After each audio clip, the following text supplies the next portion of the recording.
On n'a pas entendu beaucoup de chiffres et les détracteurs, les opposants à la gratuité, eux, ils vont vous opposer des chiffres. Moi, j'ai une question simplement. Le péage, le fait de faire payer les transports, ça doit avoir un coût. C'est anecdotique ou c'est substantiel? Si c'est anecdotique, bon, ben, on n'en parle pas. Si c'est substantiel, je m'étonne même que Dunkerque ne fasse pas tout de suite le pas de la gratuité totale parce qu'il est obligé de conserver tout son système de péage.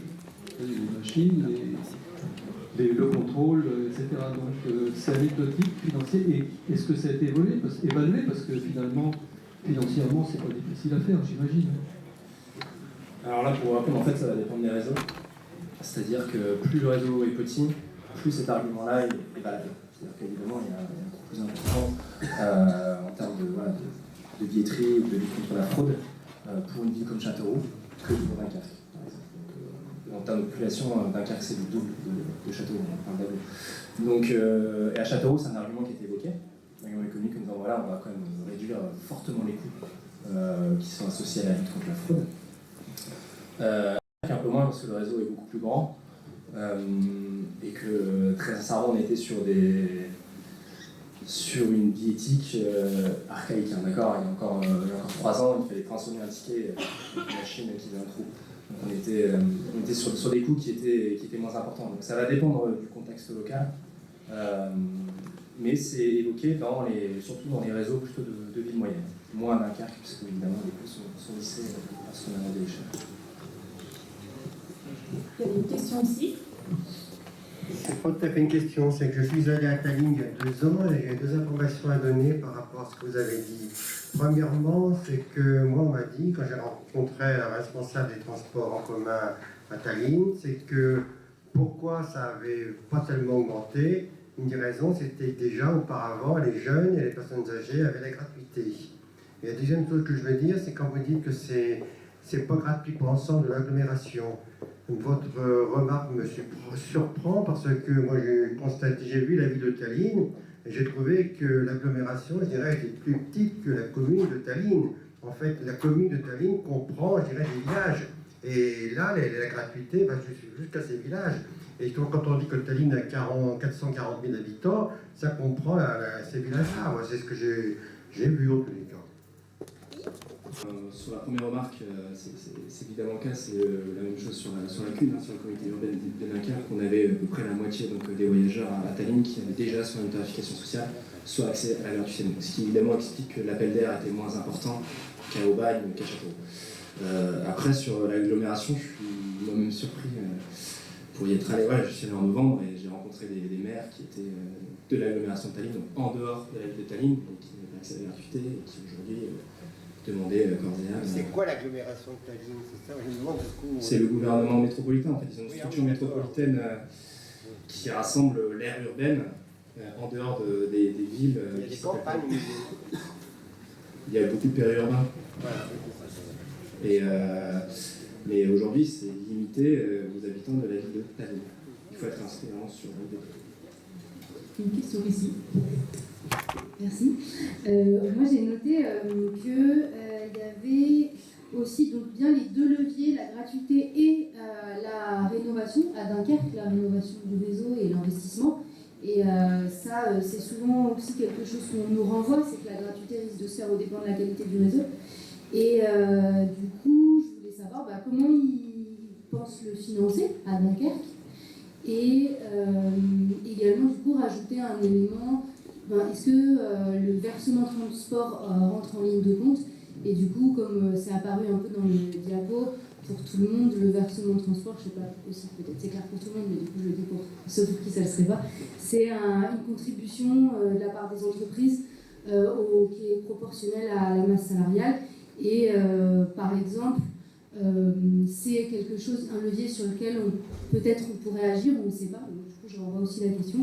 On en a beaucoup parlé lors des rencontres nationales dont je vous parlais tout à l'heure au mois de mai, on s'est beaucoup questionné. Et par exemple, ils l'ont augmenté en région parisienne, entre autres pour pouvoir financer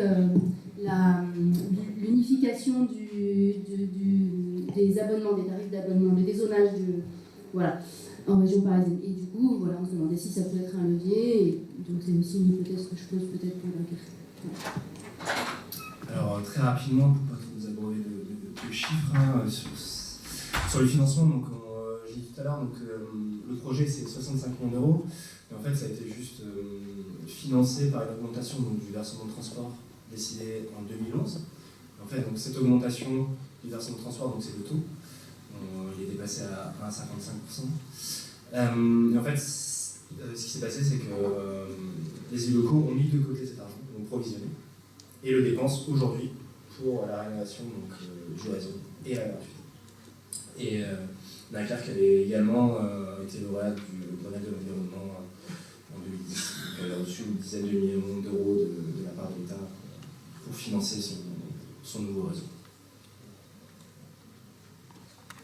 Est-ce qu'il y a des études sur des conséquences économiques comme les commerces de centre-ville, les activités culturelles, etc., qui iraient dans le sens, en comparaison de gratuité et non-gratuité?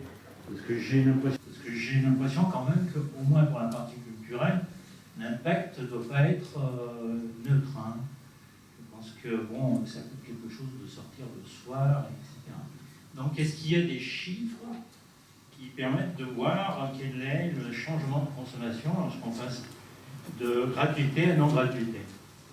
Comme on le disait tout à l'heure, il n'y a pas eu d'études sur les effets de la gratuité, hein, mis à part celle qu'on essaie de mettre en place en ce moment.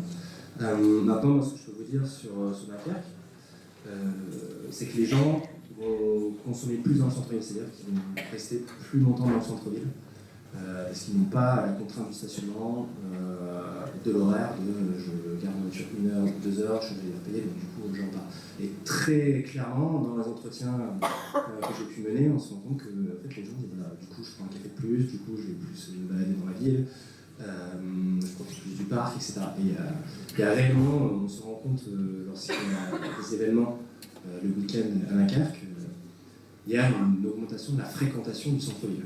Et concrètement, moi je peux vous dire sur 2 commerces que je connais, sur lesquels j'avais mené une petite enquête, il y avait, la stat c'était autour de 50% des personnes qui sont venues parce que c'était gratuit. Parce que c'était gratuit, sinon ils ne seraient pas déplacés dans le centre-ville au week-end. Donc on est sur des effets, ça reste que le week-end aujourd'hui à Dunkerque, c'est ce que je peux vous parler sur cette enquête-là, mais on sent que ça frémit un petit peu.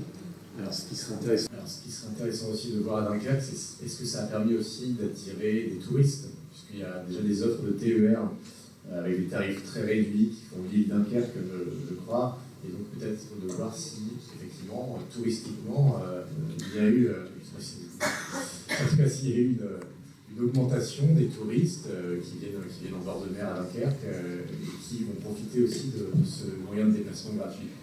L'autre chose qu'on voudrait dire, on demande beaucoup de chiffres. Ça, évidemment, des enquêtes quantitatives peuvent en fournir. J'espère qu'on sera en mesure d'en fournir. On en a déjà quelques-uns. Mais nous, ce qui nous intéresse aussi, c'est des recherches qualitatives où on va s'intéresser aux trajectoires des individus et finalement à leur changement de comportement en matière de mobilité. Et ça, c'est pas anodin quand même.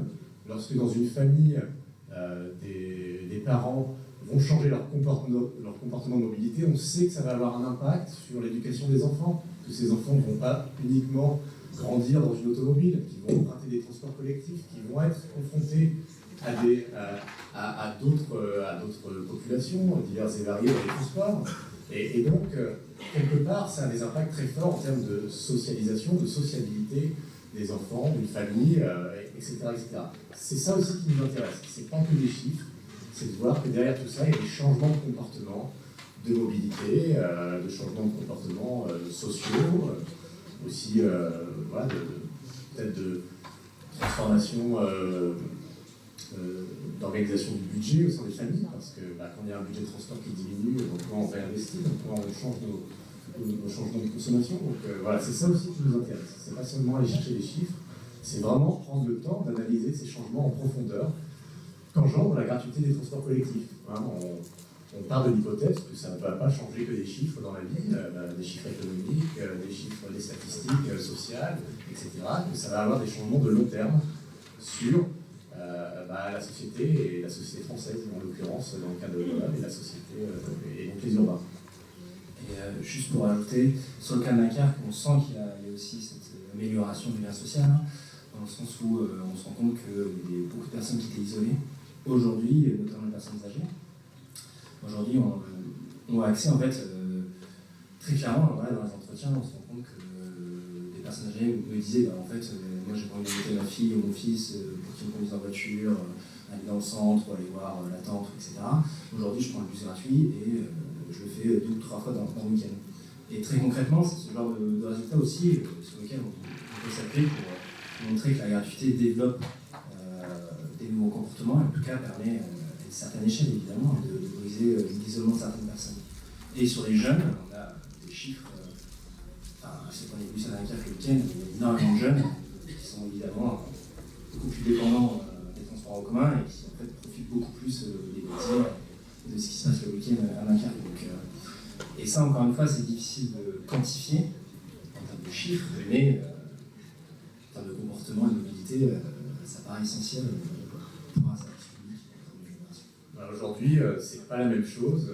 Un jeune qui est plutôt bloqué dans son quartier, qui a 16 ans et qui va demander à ses parents de lui acheter un scooter s'ils le peuvent, qu'un jeune qui a à sa disposition un réseau de transport collectif gratuit et qui va pouvoir accéder à quelques services, à voir ses amis, et pourquoi pas aller aussi. C'est pas la même chose en termes de rapport à l'autre, de trajectoire de vie. Ça, c'est important de le prendre en compte aussi. La gratuité du transport ne va-t-elle pas nous amener à repenser le service public? Parce que je pense que dans un pays comme le nôtre, et partout ailleurs,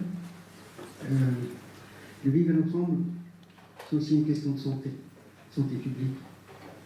Le service public, pour moi, c'est avant tout l'éducation nationale. Nous avons dans nos quartiers aujourd'hui une bonne partie de nos jeunes qui quittent le collège sans savoir lire et écrire. Donc moi, quand on me parle de la gratuité, ce levier-là, est-ce qu'il peut être accompagné d'une politique d'ensemble, pour une société, pour un projet, pour nous, pour nos enfants? Pour moi, le vivre ensemble, ça ne peut être qu'un projet global. Simplement en disant que l'exemple de la gratuité des transports collectifs, c'est quand même un bel objet d'observation pour montrer que quand même politiquement et même socialement, les lignes peuvent bouger. Vous auriez parlé de la gratuité il y a encore une dizaine d'années, vous riez au nez, on n'en débattait pas. Aujourd'hui, c'est devenu un vrai sujet de société, donc on peut déjà être heureux de voir qu'il y a des lignes qui bougent, qu'il y a des évolutions.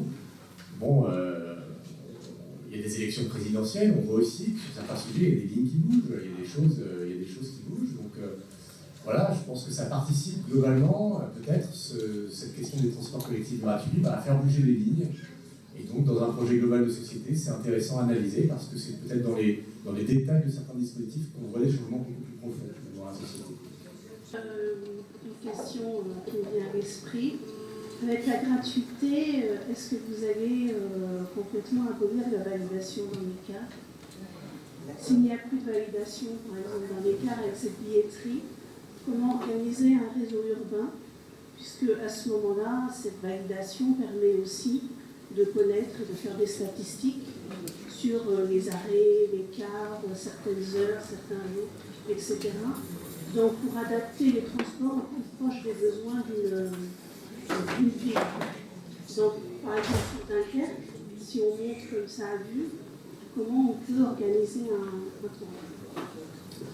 Oui, c'est une question qui est technique, mais en fait qui est assez intéressante sur comment est-ce qu'on gouverne cette réforme. Moi, quand je suis arrivé sur Dunkerque, oui, j'avais pas de chiffres en fait, puisqu'il y avait des branchés et des valideurs. Donc ils ont tout simplement ils ont mis en place des cellules de comptage à l'entrée et à la sortie des bus. Et donc les chiffres de la fréquentation devraient tomber en février et mars. Après, il faut savoir que la validation, donc ça c'est mis en place donc, à Tallinn, la validation dans un système gratuit. Aujourd'hui, ils n'ont pas de stats fiables, parce qu'il y a au moins un tiers des voyageurs qui ne valident pas. Donc, Aujourd'hui, le côté je mets une carte pour avoir des statistiques sur les réseaux, il y a beaucoup d'usagers pour qui voilà, ça me paraît futile. On peut complètement comprendre aussi. Donc, ça a été un choix de l'équipe municipale à l'INCAF de dire je ne mets pas de carte, parce que ce que je veux, c'est un service public pratique. C'est-à-dire qu'on rentre, on sort, on ne met pas à aller chercher une carte sur nos marches. Et il y a beaucoup de nouveaux usagers qui m'ont dit très clairement moi, s'il y avait une carte, franchement, j'ai pas envie de passer une demi-heure à faire la queue pour aller acheter une carte qui coûte 1 euro, parce que c'est gratuit. Et c'est pour ça que ce genre de petits détails sont hyper importants pour la fréquentation. Ça paraît symbolique, mais ça joue énormément. Oui, pour compléter les propos d'Henri, il faut savoir quand même qu'il y a des systèmes de comptage qui vont être obligatoirement mis en place, tout simplement parce que les opérateurs privés qui se financent sur les usagers, le nombre d'usagers qui participent, qui utilisent les transports collectifs, donc les opérateurs privés vont se financer aussi sur le comptage des usagers qui auront emprunté gratuitement les transports collectifs. C'est-à-dire qu'ils ne sont pas forcément perdants de la mise en place de cette mesure, puisque du coup, il y a un pourcentage qui leur est attribué en fonction du nombre d'usagers dans les transports collectifs. Voilà. Donc quoi qu'il en soit, le comptage, lorsque les transports collectifs sont gérés par un opérateur privé, sera obligatoire dans les transports collectifs, ce qui va compliquer aussi. Pour les bus, c'est facile. Pour les tramways, il va falloir inventer quelque chose. Voilà. Pour les tramways, les métros, ça peut être voilà, un vrai défi de savoir comment on se met à compter aussi. Est-ce qu'on fait des estimations avec une caméra de vidéosurveillance et puis on prend un flash à telle heure de pointe et on fait des comptages comme ça? Est-ce qu'on fait des comptages beaucoup plus rigoureux, etc. Voilà, il y a un vrai défi. Alors, on va plus, on vient dans ces réunions, plus on discute et plus vous nous apportez des expériences super. On se rend compte que les blocages ne sont pas techniques, quoi. Ils sont plutôt politiques. Très très souvent, évidemment. Donc, moi je crois que ça, justement, cette question de la gratuité, elle touche quand même, et on est beaucoup ici à le dire là où on travaille, où on vit, etc. Elle touche à des choix de société. Et que, effectivement, les résistances en face, elles sont énormes. À un moment où les services publics qui sont privatisés se battent pour la gratuité d'un service déjà existant mais qui était payant, ça paraît vraiment aller à contresens de ce qui est prévu pour nous. Et moi, je crois que ça, c'est vraiment super important. Et moi, j'avais des questions aussi pour l'agglomération, puisqu'il y a un maire qui est pour, qui l'affirme fortement qu'il est pour les transports publics gratuits. Comment ça peut être avancé auprès des autres? Comment on peut faire mieux? Quel rapport de force? Qu'est-ce qu'il faut faire pour aller plus loin? Parce que c'est quand même un peu ça la question qu'on se pose, parce qu'on a bien compris que techniquement, c'est possible, puisqu'il y a plus de 100 villes dans le monde, plus une centaine d'agglomérations qui l'ont fait. Donc c'est pas là les résistances, c'est politique. Et la deuxième chose, moi je crois, alors je sais pas, peut-être que je me trompe, ça vaut le coup d'en discuter quand même un coup. Moi, je crois que la question du contrôle, justement, ils en ont drôlement besoin et ils ne veulent pas lâcher là-dessus. Il y a quelques années, sur l'agglomération grenobloise, 40% des délits liés aux rébellions contre agents, contre tout ça, étaient dans les services de transport public. Donc c'est énorme. Donc ça crée quand même un climat d'insécurité, pour le coup, quand on prend les services publics, parce qu'on est témoin des fois de choses moyennes, quoi, ou de discussions un peu plus que fortes, vertes, etc. Donc je crois qu'on aurait intérêt à ce que ce soit gratuit aussi pour éviter tout ça. Moi j'habite à côté de Villeneuve, il y a vraiment des familles qui disent tu déconnes pas, tu payes ton transport à leurs enfants, parce qu'on va encore devoir payer. Et moi, je crois que c'est vrai que c'est un facteur d'injustice sociale énorme et qu'il ne faut pas qu'on lâche là-dessus. Je crois que ce qui fait peur aussi en face, peut-être, c'est de se dire, s'ils gagnent sur la gratuité des transports publics, qu'est-ce qu'ils vont demander demain? Donc c'est un peu... et bien sûr, on demandera autre chose. Donc je voulais savoir comment on peut faire, justement, pour faire monter encore plus... moi, je crois, un rapport de force, quoi. Alors bon, il y a toujours des gens qui savent ici, qui vont nous dire... Réagir sur le politique. Dire deux choses, effectivement, le politique peut être une source de blocage, mais on le voit, puisque ce sont des décisions politiques, ça peut être aussi une source d'avancée. Dans les villes qui ont mis en place la gratuité, on voit qu'à un moment, qu'il y ait une décision politique forte qui est prise et qui est assumée. Donc, c'est pas toujours source de blocage. Ceci étant, on se rend compte que les politiques de transport, de manière générale, sont un enjeu très fort pour les hommes politiques, pour les élus, un enjeu d'affichage parce qu'ils rendent concrètement un service qui est visible pour leurs concitoyens, qui est utilisé tous les jours de plus en plus, et donc qui répond à des besoins. Donc c'est un vrai enjeu d'affichage, et on se rend compte que dans des agglomérations où les obédiences politiques sont un peu éclatées dans le fonctionnement des agglomérations, ce type de mesures et globalement le fonctionnement des transports peut pâtir des conflits et des conflits politiques sur cette question.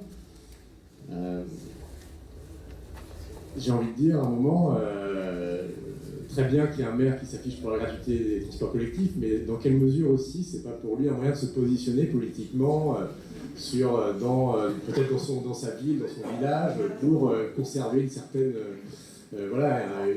un certain nombre d'électeurs, etc., par rapport à d'autres. Et donc, à un moment, s'il y en a un qui se positionne pour, les autres ne vont pas le faire parce qu'il l'a déjà fait, et puis du coup, c'est compliqué. Voilà, vous voyez, chacun a aussi envie d'apporter sa patte politique. Et donc, à un moment, s'il n'y a pas un leadership d'ensemble sur une agglomération qui assume une politique et qui arrive à créer le consensus autour de cette politique, je vois difficilement comment ça peut se mettre en place. Voilà, ou en tout cas, ça crée effectivement des tensions. Juste pour compléter très rapidement, ça peut aussi se faire en face, quoi. C'est-à-dire un projet de gratuité peut d'abord commencer sur certains secteurs de la population, certaines parties de la vie, peu importe. Et après, petit à petit, en fonction de la réussite ou non de ce genre de dispositif,